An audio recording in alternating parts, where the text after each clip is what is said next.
The Electoral Office of Jamaica says it will be making changes to its arrangements with official observers at polling stations.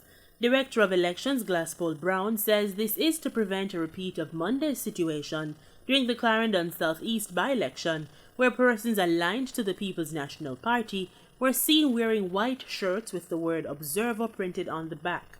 This was condemned by the Director of Elections and the political ombudsman, who stated that Citizens' Actions for Free and Fair Elections was the only group accredited observer status by the Electoral Commission of Jamaica.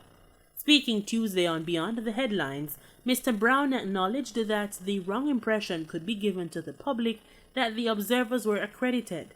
He said plans have been made to prevent a repeat. It's a possibility, and it's a good question. We discussed it yesterday at the election center, and we came up with a number of recommendations which we're going to send to the Electoral Commission of Jamaica for the Commission to look at it. And we're going to implement some cosmetic changes in terms of ensuring that the persons who are certified as observer can be clearly identified by the wider public, so as to create or to prevent any confusion out there going forward.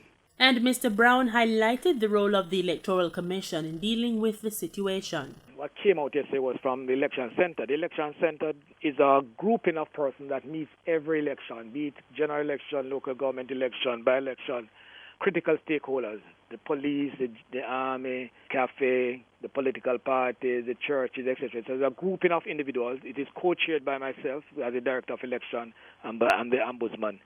And that entity, what it does on an election day is we take all the issues that might occur on a particular day and try as best as possible to solve it.